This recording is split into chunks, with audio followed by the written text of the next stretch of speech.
Welcome, movie fans. Thanks for joining us for episode 133 of Reading Between the Reels, the premier podcast of staring into the void and hoping it's a tesseract. If you're a new listener, we're so glad you found us. If you've been enjoying the show, please like, follow, and subscribe. And leave us a 5-star review on iTunes or Spotify. You can also support the show by posting on our socials and by joining our Facebook group. I'm Craig Dickinson. I'm joined tonight by my co-host, Corey Heidschmidt. Justin's out tonight, but he should be back soon. Corey, how's it going, dude? Mm-hmm. I am doing great. Full disclosure, I didn't finish this movie because it's another 2.5-hour movie by Christopher Nolan. Stop it. So, just kidding. Okay, but I had to throw that out there. And you can hear, we have some guests today. You can hear some giggling in the background. We're also joined by Jeff McGee and Pam Johnston of the Audio Advent Calendar podcast tonight. So what's up, guys? How you doing? Hey, we're doing well. Thanks for having us on. And if those of you out there are going, the what? That's because our podcast has yet to actually be released. We'll be talking about that a bit later in the show. For sure. It's funny you mentioned that you hadn't finished it yet. Some of my friends have a joke about the movie Zodiac, that nobody's ever seen it all the way through because he's still making it and it's still going because the movie just seems so long. So every time I say, I watched Zodiac the other day, you mean you watched part of Zodiac the other day? The update. You're just trying to catch up, aren't you? Just what season you on? Exactly. Nice. Right. And I'll apologize if you hear the dogs hacking in the background. One of our dogs doesn't know how to drink properly, and so every time he takes a drink, I don't know if you can hear him, but... Yeah, just a little snort. Yeah. Nice. It's a lot of fun at 4 o'clock in the morning, too. Ooh. Oh, yeah. Hey, so one thing we like to do before we get really into the movie we're going to do is we like to just talk about like 1 or 2 things that you've been watching, either movies or TV this week. So, Pam, Jeff, what have you guys been watching? We watched Frankenstein, Guillermo del Toro's Frankenstein. I've heard good things. I absolutely love it. Yeah, Craig, I was going to say, if you guys ever discuss any Del Toro movies and you don't have Pam on, she might hunt you down. Keep that in we mind. actually went to see it in the theater a couple of weeks ago. Nice. And the hype is earned. Everything you've heard is accurate. It is wonderful. Awesome. I've seen some clips on TikTok and it looks amazing. It is. It's on Netflix now, so no reason for anybody to not watch it. Cool. We also watched Risky Business for the first time in about 20 years the other night. Classic. That was fun. Movie holds up. Movie is a lot deeper than you remember. Mm-hmm. There's a lot going on. I watched it movie. last year. Yeah. Did he have shades when he does his little hallway dance? Yes, he did. Yeah, that's the thing. Okay. Yeah, the Ray-Bans. Isn't that like one of those little effect things, Mandela effects, is whether or not he has sunglasses? I'm pretty sure he does. Maybe he doesn't. Actually, he doesn't. I don't think so. He does not. He wears the glasses later. Yeah. Wears them later. Yeah, we're watching that scene, and Pam, of course, goes, "You recreated this when you were a kid, didn't you?" And I said, "Sort of. I actually recreated it with the music from Footloose, and I recreated the sequence of Willard trying to learn how to dance one night when my parents were gone when I was about 10 years old." So technically, you did not I did not. recreate. But you're right. No, he was not wearing the Ray-Bans in that sequence. He was not. Good call. Nice. Yeah. Hey, Corey, what about you? What have you been watching? So I've been laid up with a knee surgery, and so I'm just binging a lot of stuff. But I'm going to tell you, I have been knee deep in 2 things this week. One, the movie or the TV show Timeless. I started watching that again. I never actually finished it when it came out, and I love this show. I am absolutely more enthralled now. I'm about 3 episodes away from finishing the whole thing, and it's beautiful because Flynn goes from the villain in the first season to the anti-hero in the second season, and it's well done, well written, some great history stuff, and some what ifs. The timelines and the paradoxes have me freaking out. I don't know. And then the other thing I watched was Shazam. I watched that movie again because, one, I love Shazam. I absolutely think this movie is incredible. And there's a scene in there, and the relevance for this, I'm going to try and keep this quick. So I have a son, and we adopted him when he was a baby, and so this last week we were talking about his birth parents and this how he was adopted. And he's known his whole life he's adopted, but just out of the blue he'll ask questions once in a while. So we talked about that this week, and it got me thinking about the movie Shazam because I remember this scene specifically. In the beginning of Shazam, Billy Batson is at the carnival with his mom, and she's throwing darts trying to win him a bear. And she's missing. She's not good. She's like, oh my gosh, I'm trying so hard. It's beautiful, warm winter day. Like it's winter. there's like snow and ice, but it's warm. Her hat's white, and her hair is so beautiful, and makeup's nice, and it's very lighthearted and very warm, friendly. Exact same scene comes up at the end of the movie when Billy meets his birth mom. And it's the exact same scene, exact same lyrics, exact same angles, everything, except it's dirtier. Her hat is not white. It's actually like a dusty brown, like kind of an older one. Her hair is not as bright. It's actually got some darker stuff in it, a little more dirty blonde. And she's a little more annoyed in her whole comment. She says, "Oh, I'm not a professional here." She's more annoyed, like, "Oh, I'm not a professional here." Like real short. And it just shows the beauty of, we may remember one scene or something one way, and then someone else remembers it the actual way or another way. And it's two different things, but the exact same perspective. And so it's powerful. And so I've watched that because of this notion of what my perceptions are and what his perceptions are in this whole thing. And so that movie popped up in my mind this week, so I had to watch it. Zachary Levi is incredible, and I love him. I think he would fit in a Snyderverse or a Gunverse, either one. I'll take him because I think he was so incredible in that role. So Shazam is one of my favorite superheroes, and that movie was exactly the Shazam movie I wanted. And we enjoyed the second one too. Yeah. Me too. Especially at the end when the little girl goes, "Taste the rainbow," and it cuts right before she finishes the phrase. Yeah. Oh, Yeah. That's fun. I need more of that. He said he's up for doing it again. I saw an interview this week, so That second one tanked so hard, though. I think they're probably done with Shazam for a while. Here's some trivia, though. Do you know who the original Shazam character was modeled on? Which actor? Ooh. no. I do not, but I want to know.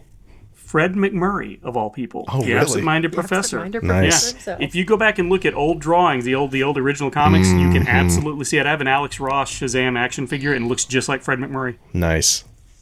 Oh, it does. My God. That's fun. That's fun. Well, I have been on a bit of a Quentin Tarantino kick. Yes. And I don't know why, but I Because he's awesome? well, yeah. I started a while back, and then I stopped because I did not have Inglourious Bastards yet. And so I rewatched that. I'd only seen it once and thoroughly enjoyed that. And before I got even deeper into the catalog, I went back and watched True Romance, which is not directed by him, but it's written by him, and I'd never seen it. And That's a great movie, too. I did not like it, Jeff. I really didn't. Nobody's perfect. No. It's very much of its time. Yeah, It is. I'm not a really big Christian Slater guy. Well, that explains I it. think that's a lot of it. And then when you watch the opening credits, they're like, and this guy's in it, and this guy's in it, and this guy's in it. And I'm like, holy smokes, look at this cast. And, a lot of them are in that for like 5 minutes. Like Samuel L. Jackson's in one scene. Gary Oldman's barely in it. I was like, Val Kilmer's in this? Great. Where? I can't find. And then I was like, oh, he's there. Okay. Yes. He was an extra. Basically. Yes, the Christopher Walken, Dennis Hopper scene is as advertised. That was fantastic. Yeah. But I was like, give me more. It was almost like it was an anthology in the way that the movie was set up, with just I can all see this. that. So I didn't like that much. But what I did really like, and I've talked to you about this on Facebook already, Jeff, it's Jackie Brown, which I had not seen since it first came out. And what I think is really interesting is watching that as a 22-year-old versus a almost 50-year-old is an entirely different experience. Yep. Because I watched it as a young man and it was just like, okay, whatever, it's not Pulp Fiction, which is what I was like, I want it to be Pulp Fiction, and it wasn't. And watching it like at my age now, I'm like, I get it. Like, I'm roughly the same age as Samuel L. Jackson's character. And Jackie Brown, I'm like, yeah, I get it. And wow, she is attractive. Like, as a 22-year-old, like, that's an old woman. And now I'm like, I totally get it. Robert Forster. Even when I was 22, I was all in on Pam Grier in that movie. So I've got a man crush on Max Cherry anyway. Robert cool. Forster's character. Yeah. That's one of my favorite film performances in any movie ever. It's very good. And I've come to the point where I can appreciate the slow burn in a movie. Like, I don't need it to go fast. Like, I'm going to watch those character beats. I love that stuff. And so I've wizened, I guess, softened a little bit in my old age, and I like that kind of stuff a little bit more. So that was I was Elmore ready Leonard's to watch favorite it. adaptation of his work as well. That's cool. And I just love the whole, like, Michael Keaton plays, that Nicolette and that, and Out of Sight. I seen Out of Sight first. Yeah. No, I guess I saw that after because they were released differently. I'm like, hey, it's like there's a shared universe in these two movies, which is pretty fun. So, beyond Tarantino, though, we're not talking about Tarantino anymore. We are going to talk about Interstellar. We started last time, and we're going to dig back into Interstellar. We talked a little bit about the cinematography and the sound. It started on performances a little bit, and we left off with dialogue. And I wanted to give everybody an opportunity. If you have any other like lines of dialogue that just stick out to you as important or just funny or cool, does anybody have any lines that they want to share before we dig a little bit more into performances? You know what's funny to me? Nolan movies always have... I always like the dialogue, but I never come away remembering any of it. The thing that I'm always impressed with Nolan is he's able to explain really difficult concepts in a way that makes sense. Pam and I are the only people I know that actually understood Tenet the first time we saw it, or at least we think we did. Yeah. Enough to get through it. And so for me, I can't think of any specific line of dialogue other than just I'm always so impressed with the way his scripts, they're almost like explainer videos about the concepts he's talking about. And this one, just the way, anytime I had a question about something, almost immediately the next scene, it would explain it. Yeah, and there was a lot of verbal or dialogue exposition, which normally I don't like.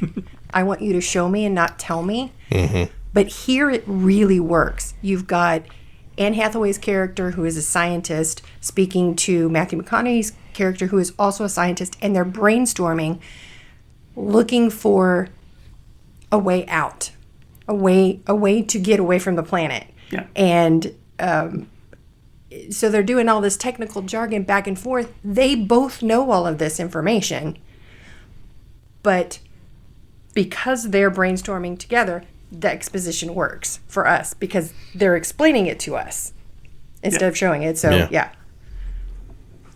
You've got a point because they do that with when they talk about the wormhole and how it works and bending space-time, and he creates the little image and shows him with the paper and the pen going through it. Mm-hmm. And it's very much just we better explain this to the people because there's no way he got on that spaceship not understanding that concept. Having been a fighter pilot, worked for NASA, he knew this, but they're like, we better explain this for the audience because they don't understand what this means. 3 dimensions, circle, sphere, anyway. So, yeah, that's a great point. They explain and show and do it at the same time. So, if I was going to go for a line, I've got two. I got one here that I got to point out because as a teacher, I think this is one of the best lines in there. So Cooper's talking to the principal. And Cooper says, "You're ruling my son out for college now. The kid's 15. He says, Tom's score is simply not high enough. And he goes, what's your waistline? 32 with what? 33 inseam? And he says, I'm not sure what you're getting at. The best line. Yeah, it's pretty great. You're telling me, I'm sorry, I'll get a little advert. I'm going to say the word here, Craig. You're telling me it takes 2 numbers to measure your own ass, but only 1 to measure my son's future? And great. I love this line because as a teacher, I often look and I'm like, these kids are above 1 score. They're above 1 grade. They're above 1 assignment. And sometimes we get so heavy-handed into grades and assignments and scores that we forget there's more to measure here than just this 1 score. It takes 2 to measure your own ass. So anyway, there you go. Yeah, I had that too. And I did think of one line that sticks out to me. I'm not a parent, but everybody I know is. I am sort of a grandparent now.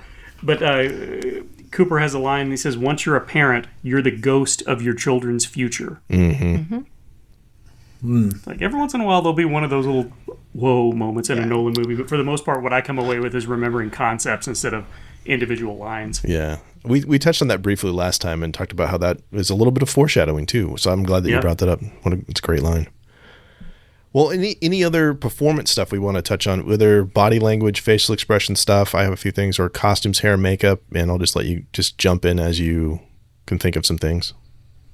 We saw it. We saw the movie. I did not see this when it came out. I probably didn't see this until about 4 or 5 years ago for the first time. Then when they re-released it in IMAX, either late last year or early part of this year, we went to see it. And I was struck by Michael Caine's character anytime he was leaving something out or just abjectly lying, when you know going into it, you can kind of tell because his character is giving you those tells.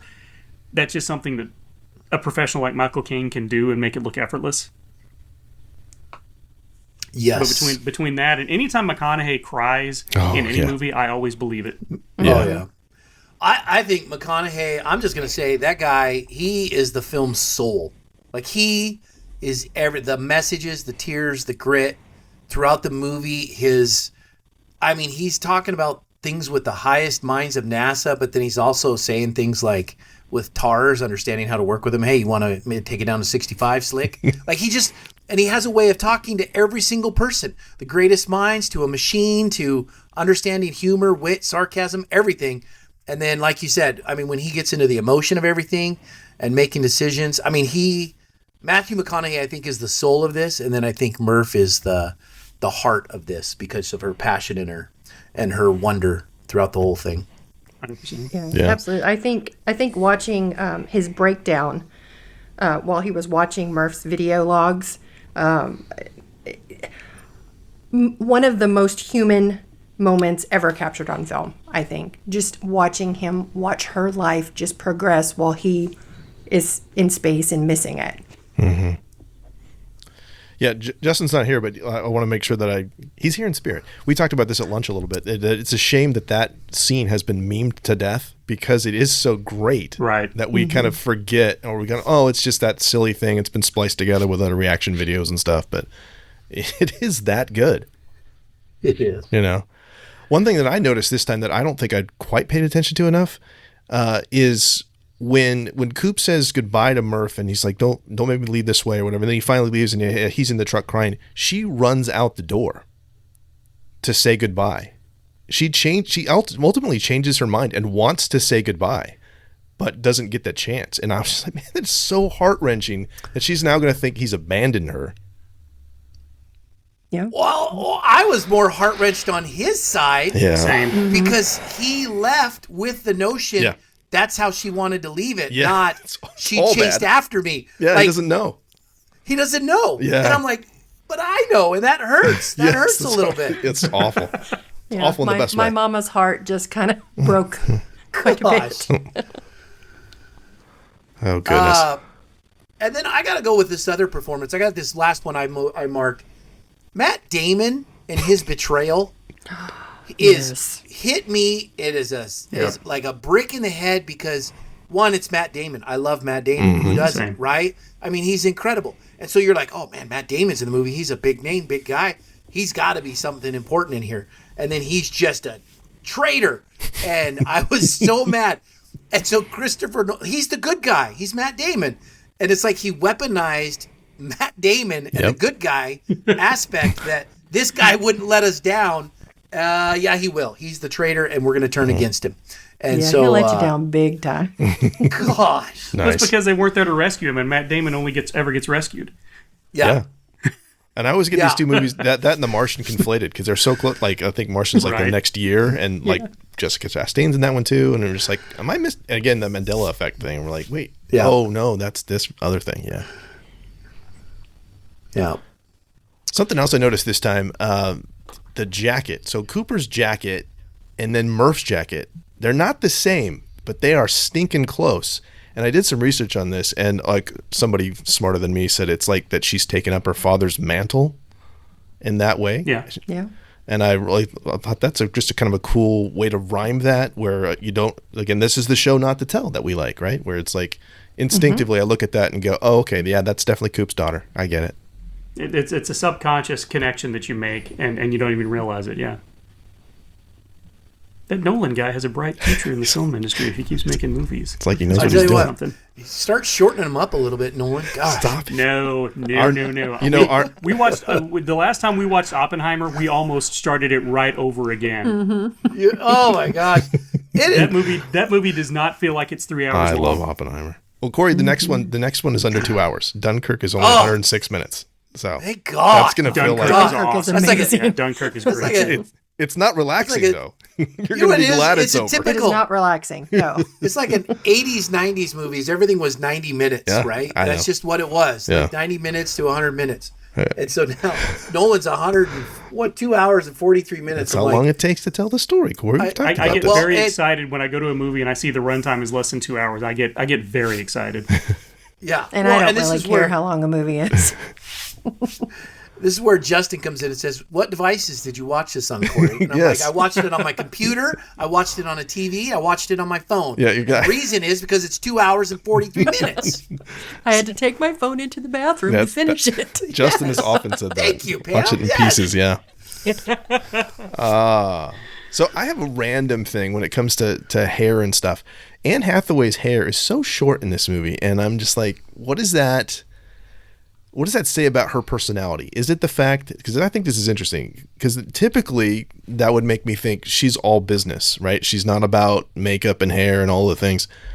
And yet she's the one that proposes that love is this thing that crosses time and dimension and stuff.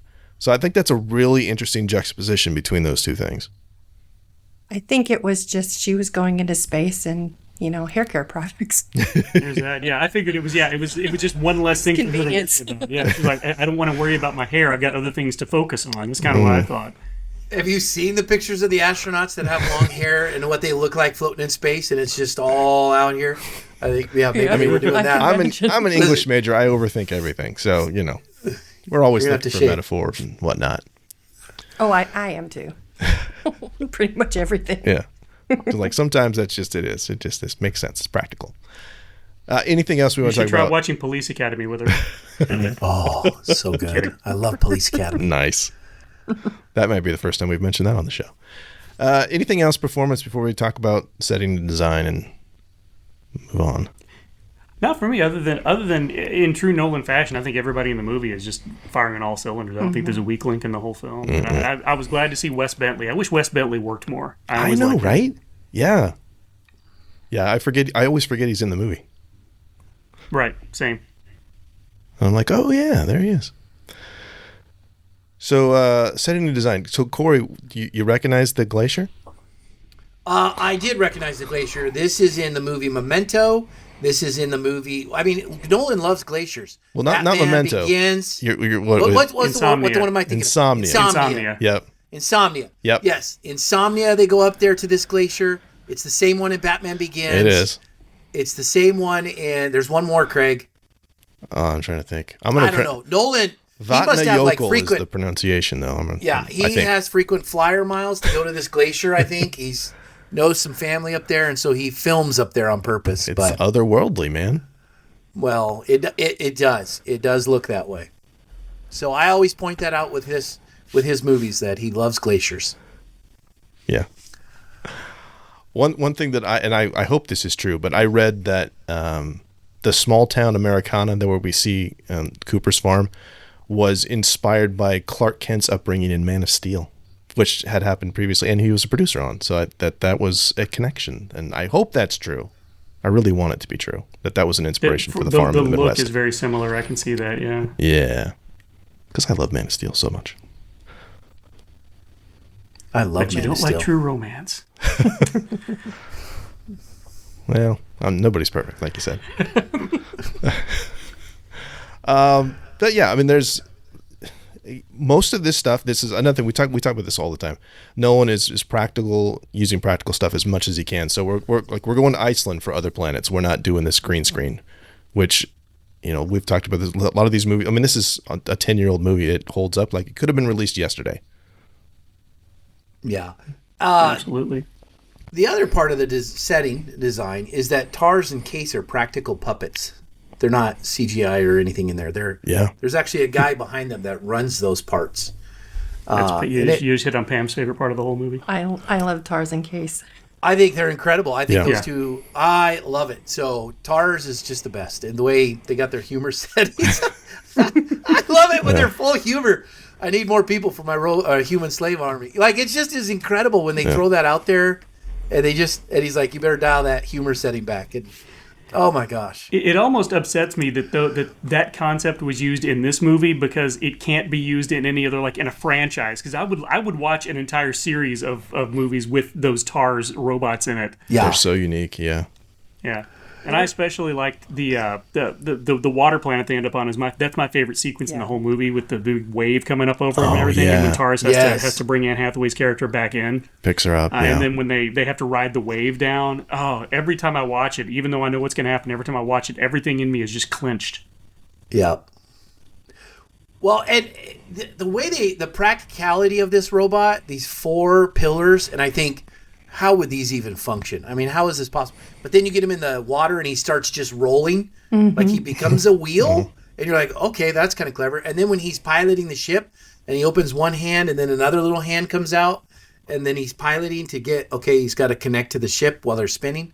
I mean, it's like there's more practicality to it, and you realize, oh my gosh, they had thought this through. These really are functional in how they're working. So I don't know that Nolan gets enough credit, and his whole team gets enough credit for being the visual futurists that they are, because when he envisions something from the future, it feels real. It feels like where we're headed. yeah, Like Tars is something that I feel like could give somebody an idea. So something I felt stupid about when I read about this, and hopefully everyone else is caught on it. If not, maybe I can give some insight here. Is that the Endurance is meant to look like a clock in that it's circular and has 12 capsules around the outside of it. And I was like, obviously that's what that is, as much as time is a major motif in this film. Of course it's a clock. Oh, it is. Yeah, I never thought about that. And then, of course, I don't know if you guys talked about this last time, but on that water planet, there's a ticking in the soundtrack that ticks every 1.25 seconds. And I think what we figured out one is full Earth day. every time that it ticks, that's one day on Earth. Isn't that crazy? It's like they did it on purpose. He doesn't overlook anything. No. So great. I knew I'd seen it somewhere. The cylinder that they all float in, where it's a city and it's just rotating. It's actually called an O'Neill cylinder. It's a real, actual space settlement concept from 1976. It's called an O'Neill cylinder. There you go. I Back to actually that had a book future when I thing. was in the 5th grade that had a picture of an O'Neill cylinder in it. So yeah, you're absolutely right. They've been around for a while. The idea has been around for a while. But that visual was amazing. Yeah. When he starts, when he's looking out the window, and then it just goes up the side. It's like, oh my gosh! Well, they demonstrate and that. it hits the beautiful. baseball. Yes, And to it goes demonstrate. right through the center of gravity. That center part would be where there's a little bit of, it'd be like a merry-go-round, right? That center feeling is where it's going to be like a perfect inertia. And once he crossed that, and then he just goes up and breaks the window above him. So it's a great scene. So another thing we talked about a little bit last time, and I want to make sure we hit on this again, is just how this movie has this really interesting tension between being very heady sci-fi and also love being a major concept of this. And so I'm saying that all that to talk about Murph's watch a little bit. That only reason she keeps that is because of the love for her father, and then that ends up being the key to solving all of this. Which it keeps coming back to that, like this tension between the two, and it's not cheesy. It's somehow you bridge these things, and we talk about Anne Hathaway's character talking about love being this thing that transcends time and space, and like literally that love saves the human race in this film. Yeah. Yep. Yes. That's why Nolan gets compared a lot to Alfred Hitchcock in that he gets compared to being like a sort of a cold structuralist. Like his movies are so meticulously structured and planned that he plans the life out of them, but I've never found that to be the case. There's an undercurrent of emotion running through every single one of his films, and you're absolutely right that love and human emotions are always at the forefront of what he's doing, whatever that emotion is. And he just happens to also be this sort of master craftsman as well. And I think this is the movie where I first noticed them all working together the best.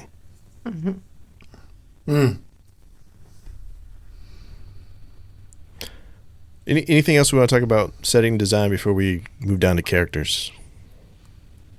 Not for me, other than just again, everything's firing on all cylinders in this movie for me. Like he's reached the height of his powers.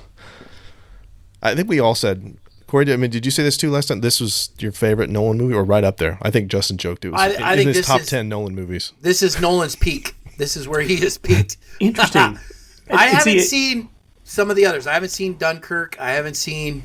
Well, I got this. I'm really looking forward to this Homer's Iliad or the Odyssey coming out. Yeah. So I watched Tenet. I'm gonna have to have you come back on the podcast for that one because I don't. I love time travel stuff, and so even on that one, I was like, wait, my head's broken. So I'm gonna need help with that one. But I will say I understand it enough to enjoy the movie. I don't know that I could explain it. I think Pam's probably the same way, right? I don't know if I watched it one more time, I probably could. Yeah. Yeah. Interstellar for me, if I was going to do a tier list, would be kind of mid-tier for me, oddly enough, just because I love so many of his movies. Oppenheimer's probably my favorite. I think the Odyssey may take that over, but Oppenheimer so far is my favorite. But I mean, I've been watching his movies since Memento. Saw that in the theater back in 2000. And this one, I think it's because the reason this one is not as high on my list is not because I don't enjoy it and don't think it's as good as the others. It's harder for me to watch because the future that it predicts is so bleak, but also so bloody likely. Oh yeah. Other than Neil deGrasse Tyson hates the fact that they couldn't solve the blight. He says, "Come on, you can send people into a black hole, but you can't solve you can't solve a blight." But that it just seems so day after tomorrow rather than far flung future for me, and I think it's just a little uncomfortable for me to watch from that standpoint. Sure. I completely agree with you because of that I do feel like this is of these movies that show this kind of post-apocalyptic thing. It might not be something as what a blight, but it's something where it becomes this post-apocalyptic type scenario, and it's barely created habitable by our own ability. And so that's where I had this other quote I was going to say was where Cooper says, we've always defined ourselves by the ability to overcome the impossible. We count these moments, and then jumps down to, but we lost all that. Perhaps we've forgotten that we're still pioneers and we've barely begun. Our greatest accomplishments can't be behind us, but our destiny above us. So it's like that right there is like what Nolan hits with this movie. This movie is a possible future. It's very possible. I mean, so,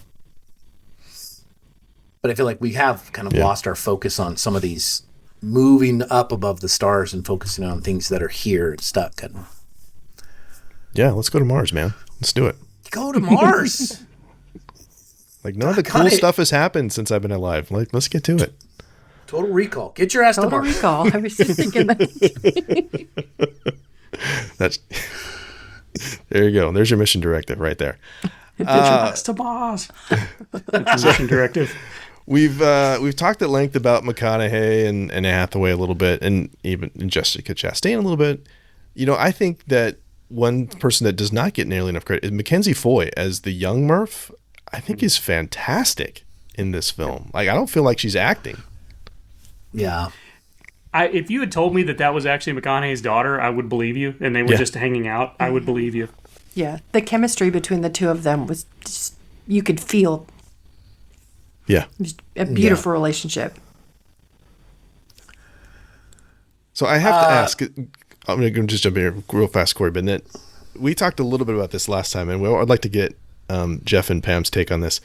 How does Matthew McConaughey's character forget that he has a son? Like, what's up to that? Like, does that feel a little bit weird? Like she's definitely his favorite kid, Murph is. Yeah. I will let Pam weigh in on this one since she has a child. I have 2 dogs, and I love them both equally, just in different ways. So I have to assume that's how it is for a parent with children. But I don't want to offend all of the parents that are listening by actually saying that, even though I just did. But I have to assume that was the case. I just always thought that his connection with his son was just different, and we just didn't see it because it wasn't germane to this story. Because he didn't go to bat for his son, in school and everything. My assumption was that it just wasn't on display. Yeah. I like that. That's what I think as well. He's too good of a father to her to be that dismissive of his son all the time. Right. Yeah. Well, and we never get closure with this son. We don't know whether he stayed on that farm or whether he joined Murph after she cracked the code.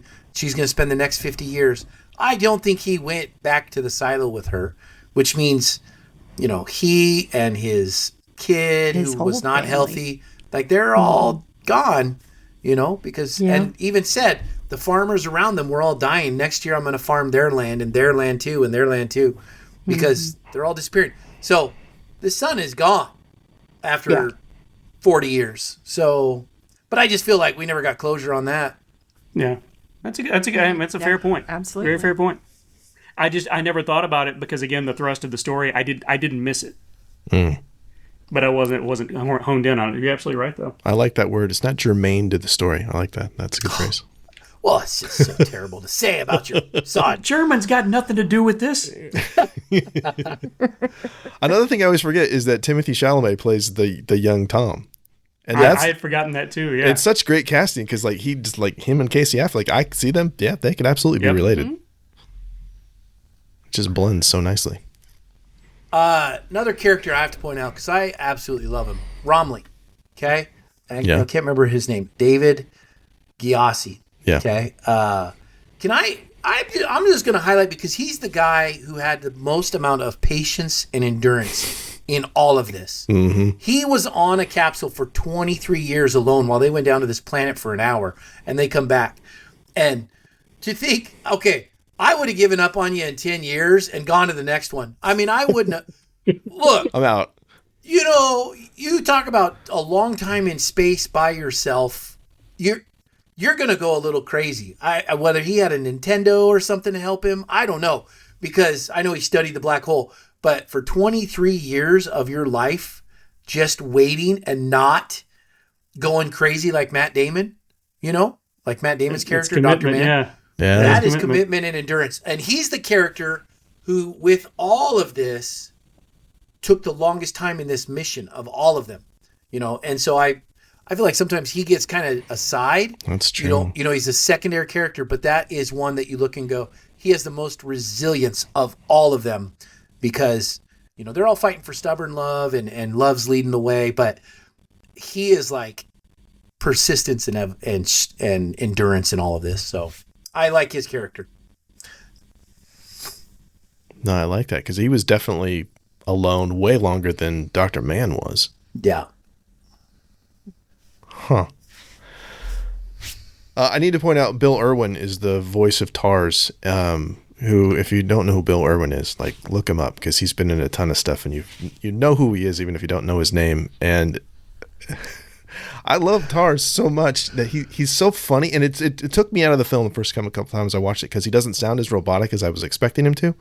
But that dry sense of humor is so great and just adds some much needed levity to this film. Corey's looking him up right now. I am. He has been in a ton of movies. Yeah, he's one of those guys that you know from everything. You don't really know his name, but you know him. I'm trying to think of what's the most famous thing I've seen him in. Like he's done a bunch of things. Yeah. He's quite famous. Okay. Topher Grace is in this movie. That's true too. Always good too. He's always good. I'm going to mispronounce his name, but David Oyelowo? I think it's Aiello. Oh, say it again for me. I think it's Aiello. Aiello? It's David Aiello. He is fantastic in everything. He's one of those others. Yeah, he and Matt Damon both are two actors. I compare them to Martin Freeman. They make me mad because they make it look so easy. Yeah. You never catch them working or even trying. They just are. And you believe every single thing they ever say. And it infuriates me because they make it look so easy. Yeah. Yeah, he's pretty great. All right, I figured out. Josh Stewart voices Case. Yes. Yeah, Josh Stewart. Yeah. Yep. Yeah. He's one of those guys. It has a surprisingly long resume. Yeah. Bane's second in command. Oh, yeah. Dark Knight Rises. Yeah. Mm-hmm. Corey, what were we going to say about Bill Irwin? He was in How the Grinch Stole Christmas. That's what it was that I was like, because I could picture his He's face. like her dad. Like, what? Yeah, he's Lulu. like Cindy Lou Who's dad. That's Cindy Lou Who's dad. Okay. And then he was in this show, My Blue Heaven. That's the one I pictured him from, with Steve Martin and. Great movie. I love that movie. I don't think it did well. Rick Moranis, but that is oh gosh, I'll watch that on any good day. Based on Henry Hill's life, you knew that, right? Yes. Same source Kind of the material. funnier as Goodfellas. version of Goodfellas. Yeah. The alternate version. That's awesome. I believe in tipping everybody. It's basically a sequel because Goodfellas ends with Henry Hill going into witness protection. You could start that movie right after you finish Goodfellas and make an evening of it. Steve Martin. That's so weird. Oh, that's so good. That's such a Steve Martin. Gosh. Fantastic. The shoes are tragic. Oh, I love that movie. So I had a question about whether or not this fits hero's journey, and I had some thoughts, and I wonder what you guys thought about that. Because I don't know if it's not a singular thing. I think it's a bigger. I think it could. I think you could make the case for it because he resists it at first as well. Yeah. But while it is something that is for the greater good and the good of all humanity, it's also something very personal to him because he's worried about his children's futures. To me, I think it absolutely fits the hero's journey. Well, we could also apply that to Murph as well. Yeah. Yeah. She was reluctant as a child. She didn't really have a choice, but then, worked toward the greater good there as well. That's a good point. Yeah, absolutely. You could argue there are a couple different hero journeys. Murph's has a hero journey, and Coop has a hero journey. Every one of them to get to this point. Yeah. I think for him, I gotta admit, I think his hero journey is like the abyss or revelation that he has to, do it is when he drops himself into the black hole. Yeah, He realizes I am right here. I'm going to give myself away. I know it. But then when he's in there, he realizes, no. It's me. I'm going to be the miracle. I'm going to have this revelation. It's me. I got to do it and save. And then he becomes the miracle. Never mind. I have a paradox here that the bootstrap paradox here. But it definitely is a thing where he realizes and has that revelation. He's the miracle. So that's his hero's journey to get there. Dang, you guys crushed that. That was way better than what I had, so I'm not even going to say anything. Thank you. Other than that, I'll say thank you. It's what we do. It's what we do. We Jeff, I think you hinted at this a little earlier. We talked when we get to world building that we talked about how the futurist is very realistic. Like it could be our future world is very grounded in real science. Corey, you've mentioned some of that as well. So it doesn't feel like science fiction as much as it does.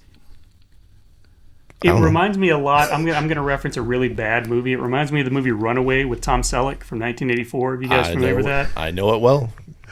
Kirstie Alley and the little robot. If you haven't seen it, you should check it out. Gene Simmons plays the villain in it. It's his second best role ever, next to Never Too Young to Die, where he played a hermaphroditic cross-dressing maniac opposite John Stamos. That's one. That's two. There you go.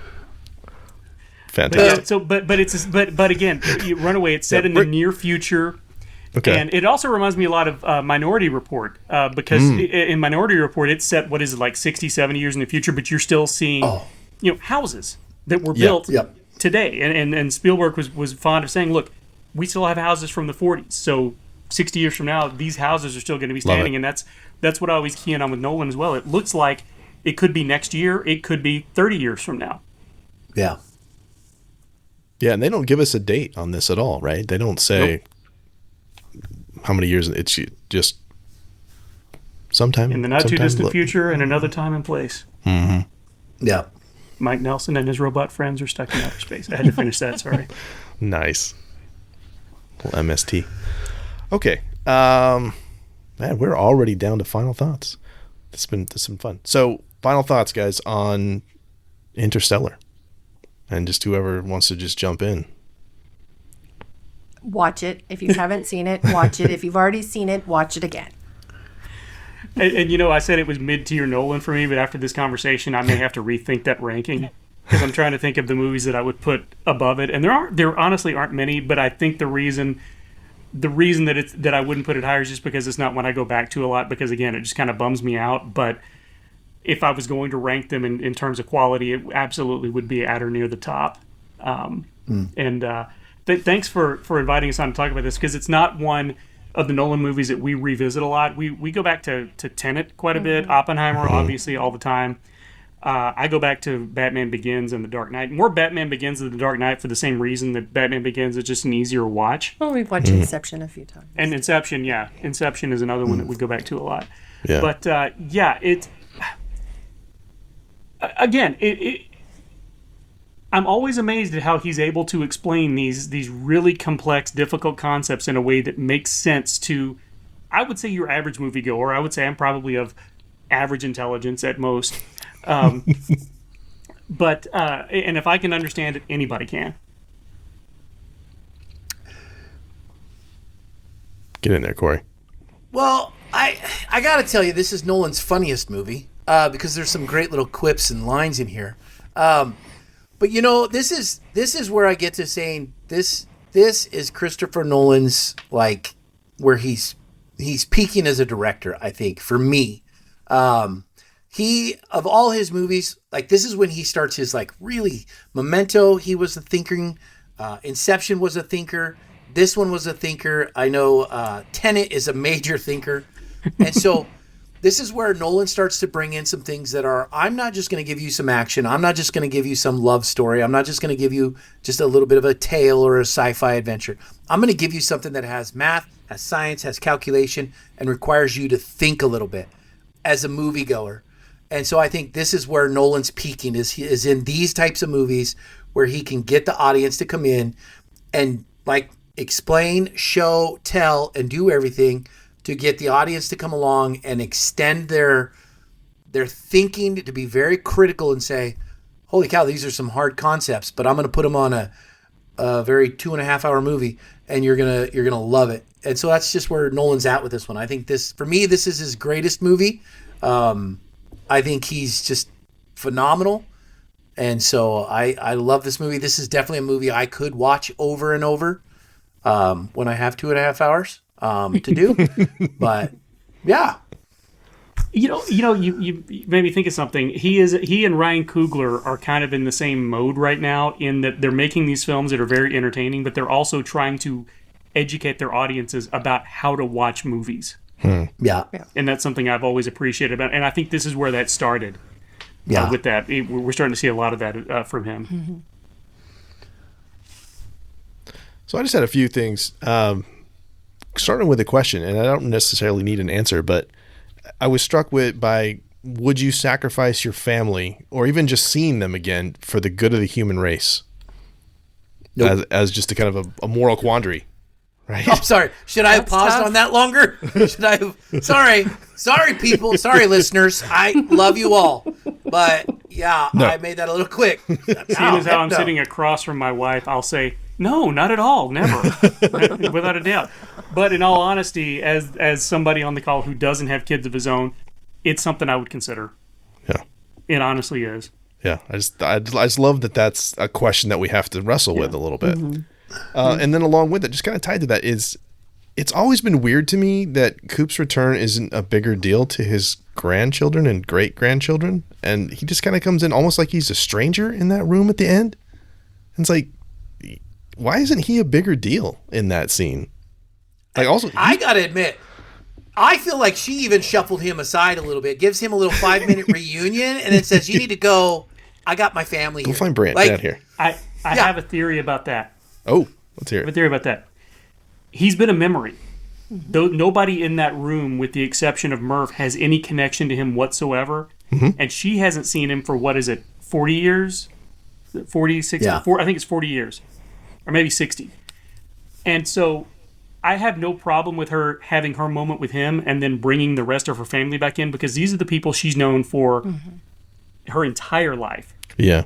You think about it, it's basically like she had a relationship with this guy for the first, 10, 12 years of her life? Yeah. 14 years Yeah. of her life, then he disappeared.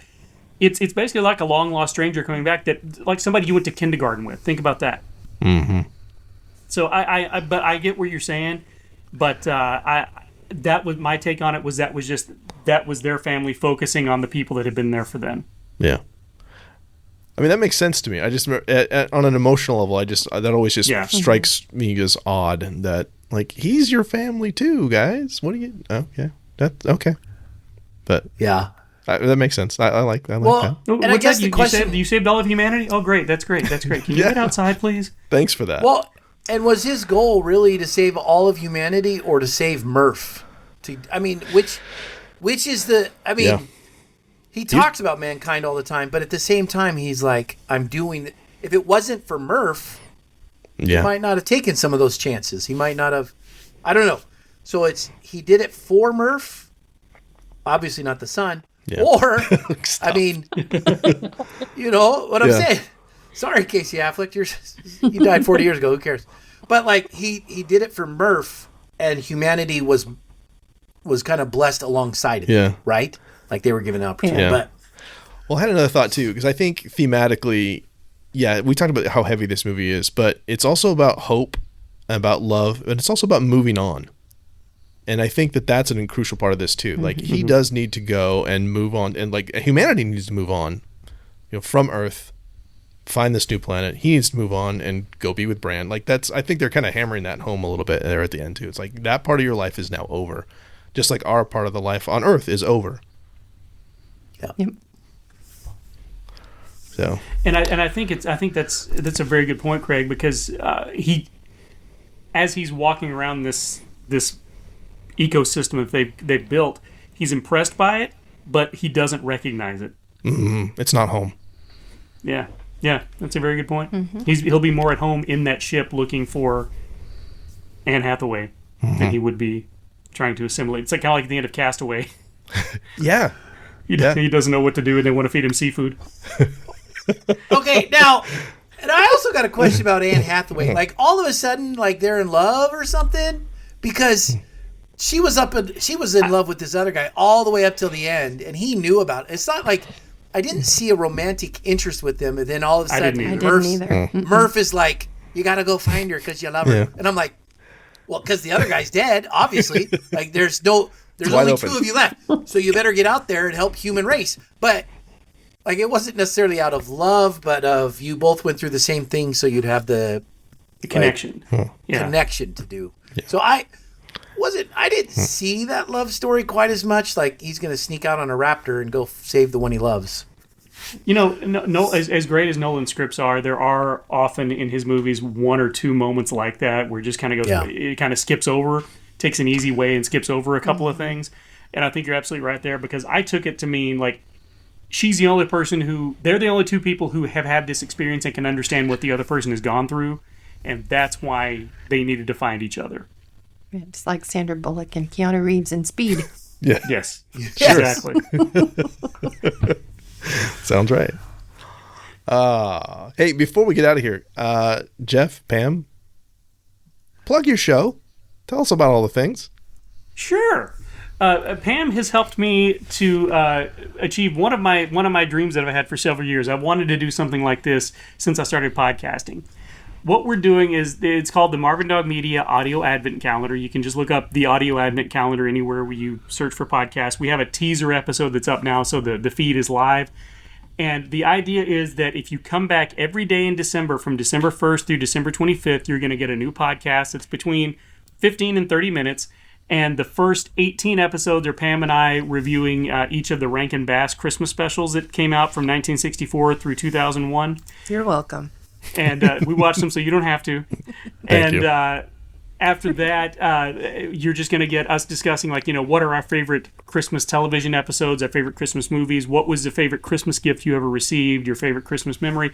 Just kind of to get conversation started among people while they're on Christmas break. And we're actually going to release the first episode the day after Thanksgiving. So if you want to go ahead and bookmark the feed, you'll have an episode there. But then there won't be another episode until December 2nd. But after that, you'll have a new episode every day from December 2nd through December 25th. I've had a ball, Pam. It's been so much fun. Yes. It's a lot easier to do when you live with your podcast, your co-host. We have plans to do another one next year, but for Halloween. To do like a kind of a Halloween calendar, 31 days of Halloween. My favorite season. And we may do another audio advent calendar next year if this one is well received. But we've been having a lot of fun with it, so I hope everybody will enjoy it. And if you're traveling with your family, we're keeping it G-rated, so you can listen with the entire family. We've tried to stay positive. There are a couple of the Rankin Bass specials that really just don't. How should I put this? They're not good. They're awful. Nestor the Long-Eared Christmas Donkey. If you're not familiar, go look it up, and then you're welcome, because we watched it so you literally never have to. Yes. But that's the audio advent calendar, and again, you can find it if you can't find it through your podcatcher, you can go to marvindogmedia.com, and there's a link there to the page that houses all the episodes. Yeah, that sounds great. Yeah, we'll have some stuff in the show notes about that. And I love the bite-size element of that, the 15 to 30-minute thing. I think that's fantastic. It makes it really easy to check out a new episode every day. So I'm looking forward to that. Excellent. Yeah. I love it. Gosh. So, yeah, let's get out of here. And as we do, we just want to say Thank you to everybody for listening. If you want to connect with us, you can find us on X, Instagram, Facebook. Email us at readingbetweenreels@gmail.com, or you can use the SpeakPipe app on our website. And if you enjoyed the show, please like, follow, subscribe, all the things. Be sure to leave us a 5-star review on iTunes or Spotify. And one last thing, our next episode will be a review of Dunkirk, which Corey has not seen yet. Not seen. Send us an email or voicemail about your favorite moments from Dunkirk, and we'll share it on the next episode.